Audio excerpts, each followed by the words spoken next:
द्विघात समीकरण देखना है। द्विघात समीकरण का व्यापक रूप का सूत्र क्या होता है? द्विघात समीकरण का व्यापक रूप का फॉर्मूला क्या होता है? ax² प्लस bx+c बराबर 0।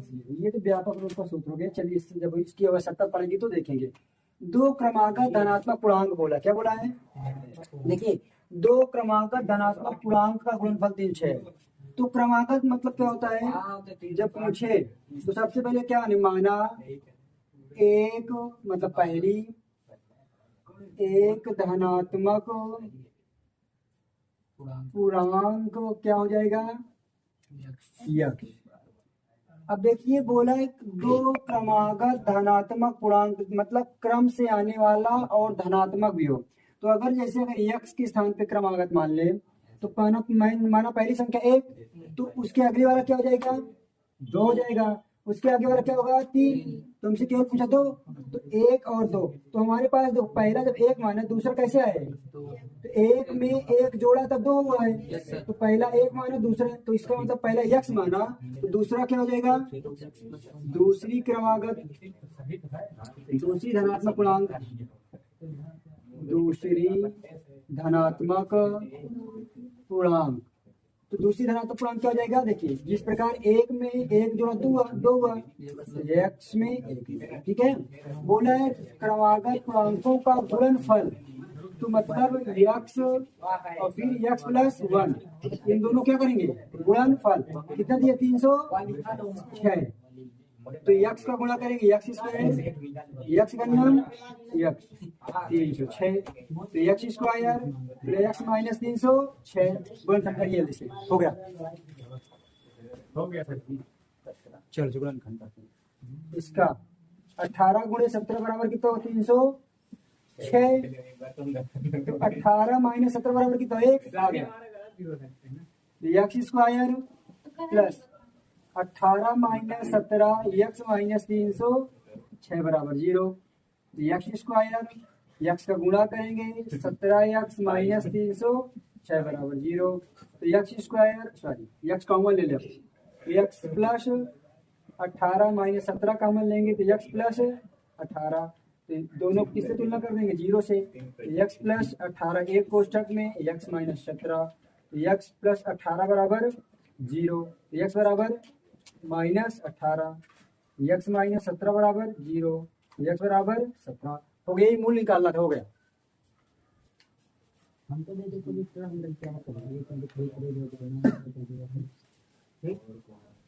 देखो ऐसी दो संख्या ज्ञात कीजिए जिनका योग 27 है और गुणनफल 182 है। तो ऐसी दो संख्या, कैसी दो संख्या पता नहीं कैसी। तो जब नहीं पता तो हम लोग क्या करेंगे? माना पहली संख्या यक्ष। अब दो संख्या निकालना, दूसरी मानना पड़ेगा। दूसरी संख्या देखिएगा, देखिए यहाँ पास गलतियां क्या करोगे? पहली संख्या तो यक्ष मान लो जिनका योग, यहाँ पर केवल जिनका योग 27 हो। मतलब समझाया कि कहीं? मतलब कि उन दोनों संख्याओं जो पहली माने और दूसरी माने उनका योग 27 हो। तो क्या होगा?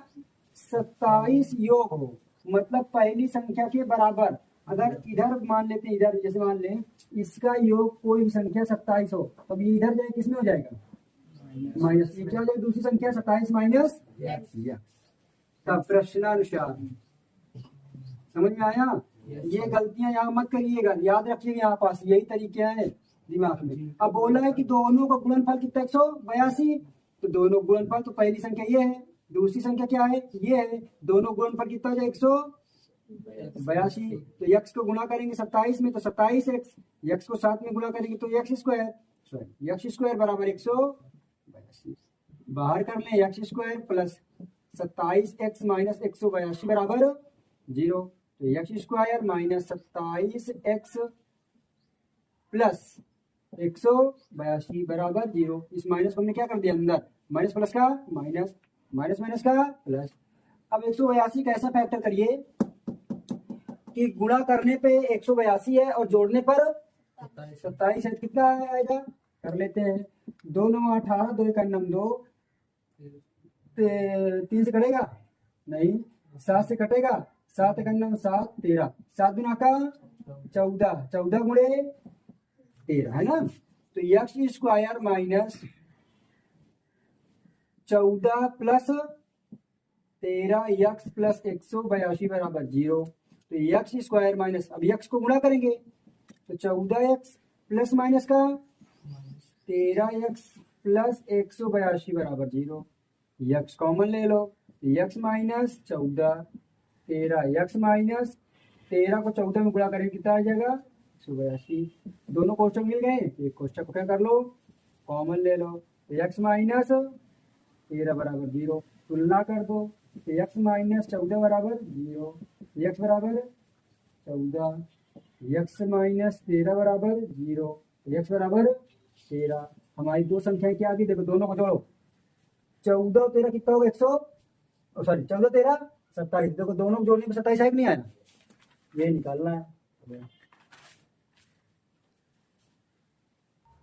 चलिए लग जाओ काम पे। चलिए सबसे पहले देखिए आप पास ये दिया है, यदि अल्फा बीटा समीकरण 2x square minus 3x plus 5 बराबर 0 के मूल हैं, तो alpha square beta, beta square alpha का मान ज्ञात करना है।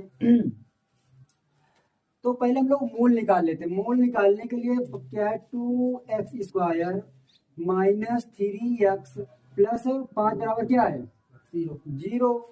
अब बताइए मूल ज्ञात करने के लिए मूलों का योगफल अल्फा प्लस बीटा बराबर फार्मूला क्या होता है, माइनस यक्स का गुणांक बटे यक्स स्क्वायर का गुणांक होता है, ये फार्मूला होता है, हमने पढ़ा है।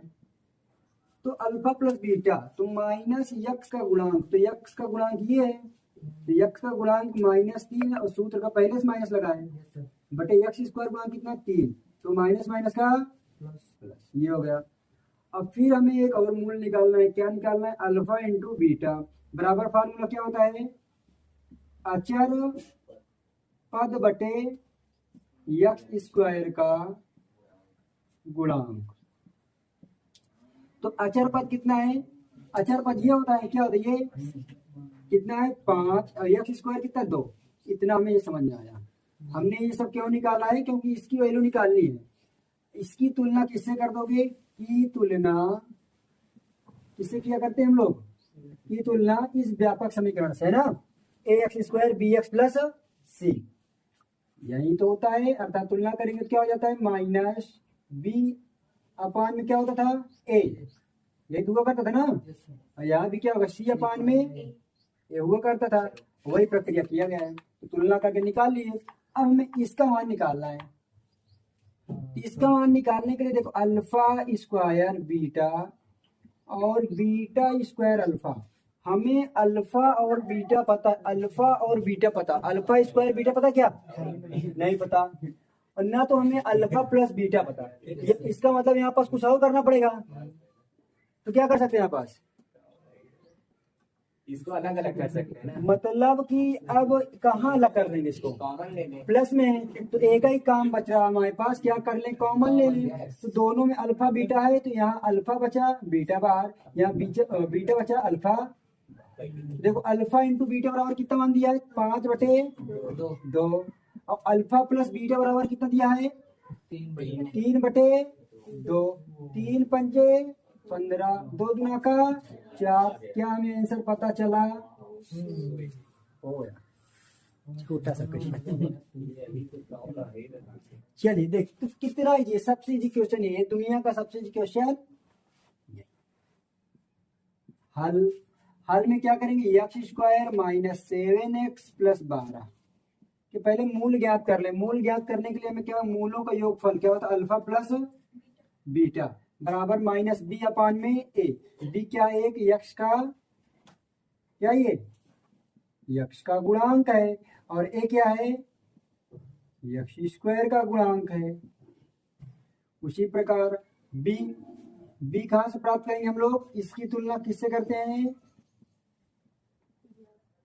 की तुलना इससे करते हैं। तो ए के स्थान पे ये, बी के स्थान कितना है? 7 माइनस का 7 बटे एक्स स्क्वायर गुणा 1 माइनस माइनस का। उसी प्रकार अल्फा इंटू बीटा निकालेंगे, क्या होता है? सी अपान में ए। सी का मतलब क्या है? अचर पद बटे एक्स स्क्वायर का मान, के मतलब क्या है? 1 सॉरी एक्स स्क्वायर का गुणांक ना, ये हो गया। तो सी का मान कितना है? 12। ये देखिए सी का मान कितना है? 12। ए का मान कितना? 1। ये आ गया 12। हो गया। व्युत्क्रम कर देंगे तो वीडियो चल रही है? यस। अब इसमें लफड़ा ये है कि हमें मूलों का व्युत्क्रम निकालना है। व्युत्क्रम का योग। तो मूल तो यही है ना, तो मूल क्या हमारे पास? मूल केवल अल्फा और बीटा है। अल्फा और बीटा है, तो मूलों का व्युत्क्रम निकालना है। क्या निकालना है? मूलों का व्युत्क्रम। तो मूलों का व्युत्क्रम का मतलब होता है इसका उल्टा भाई। जैसे हम लोग कोई संख्या ले ली यक्स, इसका व्युत्क्रम क्या होगा? 1/n में यक्स। तो इस नहीं, जब यक्स तो 1/n में यक्स हो जाएगा, तो अल्फा, अल्फा का उल्टा क्या होगा? अल्फा। यहाँ पर बोलना व्युत्क्रमों के योगफल। तो मूलों का व्युत्क्रम योगफल मतलब प्लस, और बीटा का व्युत्क्रम क्या होगा? 1/n beta. अब इसको हल करते हैं। तो अब देखिए अल्फा और बीटा का लासा क्या हो जाएगा? Alpha beta. तो अल्फा से अल्फा कट जाए, क्या बचेगा? बीटा। बीटा से बीटा कट जाए, क्या बचेगा? अल्फा। तो देखिए अब क्या है, अल्फा आगे रखो चाहे बीटा, प्लस में तो वही होता है। तो अल्फा प्लस बीटा बराबर कितना है? 7। और अल्फा इंटू बीटा बराबर कितना है? 12। हमें आंसर क्या चाहिए? यही चाहिए। ये देखिए हो गया।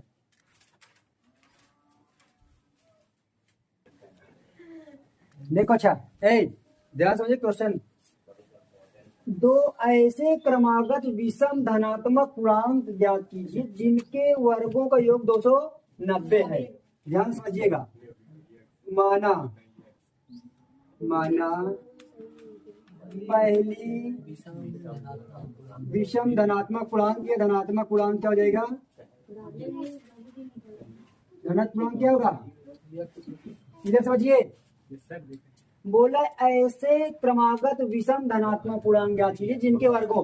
तो विषम देखिए, पहला विषम संख्या क्या होती है? 1। दूसरी क्या होती है? 3। तीसरी क्या होती है? 5। तो केवल 2 बोला है।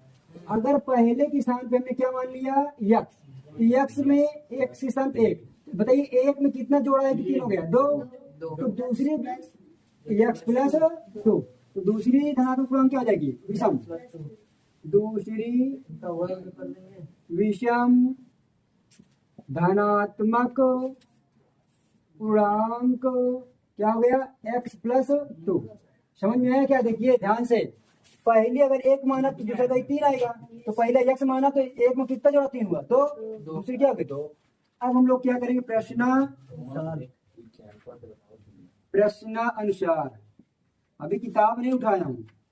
प्रश्न अनुसार बोला है विषम धनात्मक जिनके वर्गों का योग, तो मतलब यही दोनों कहीं होगा यक्स के वर्ग, फिर यक्स प्लस 2 के वर्ग, जिनके वर्गों का योग कितना होगा? 290। तो क्या हो जाएगा? यक्स स्क्वायर ए प्लस बी का होल स्क्वायर का फार्मूला क्या होता है? A square plus B square plus 2ab बराबर 290। तो यक्स स्क्वायर मिलकर कितना हो जाएगा? 2x square. 2 दूना का 4, 2 दूना का 4x बराबर 290। तो 2x स्क्वायर प्लस 4x, इधर प्लस उधर जाएगा, 290 minus 4, 2x square 4x square कहाँ से आ गया? सॉरी 4x है ना। 290 में से 4 के 286, और 86 इधर आएगा किस में हो जाएगा? माइनस में। भैया माइनस में ना। तो देखो 2 कॉमन ले लो, क्या कर लो? 2 कॉमन। तो एक्स स्क्वायर 2 दूना का 4, 2 1 2 चौको 2 3 6 बराबर 0। तो ये 2 इधर गुणे में तो किस में जाएगा? बटे में। तो क्या हो जाएगा? 0। ये 0 हो गया। ठीक, ये 2 गुणे में था, इधर किस में गया? बटे में। तो क्या हो गया? 0। अब देखिए, अब हम लोग क्या करेंगे, अब इसी को x square plus 2x plus minus 143, अब इसका गुणनखंड करिए, गुणा करने पे कितना चाहिए 143, घटाने पे कितना चाहिए 2, तो गुणा करते हैं। तो देखिए 12 13 गुणा करिए, शायद आएगा क्या, तो 11 13 का 13 का 11 गुणा 11 33, 11 का 9 11 3 14। तो हमने क्या किया, x square plus 13 minus 11 x minus 143, x square 13x 11x 143, तो एक्स कॉमन लेंगे तो एक्स प्लस 13, 11 कॉमन लेंगे तो एक्स प्लस 13, दोनों कोष्ठक मिल जाए तो क्या करेंगे, एक कोष्ठक को कॉमन ले लेंगे, तो x प्लस एक्स माइनस 11 बराबर 0, तुलना कर देंगे तो x प्लस 13 बराबर 0, तो x बराबर माइनस 13, x माइनस 11 बराबर 0, तो x बराबर 11, हमें यही निकालना था, तो पॉजिटिव वाली संख्या ले लेंगे। इसमें बोला है विषम धनात्मक पूर्णांक जिनके वर्गों का योग 290, तो बताइए 11 ग्राम में 121। अब फिर देखो यहाँ पास 11 2 13, 13 की स्क्वायर करो कितना होगा 169, है ना। हल करिए इसको।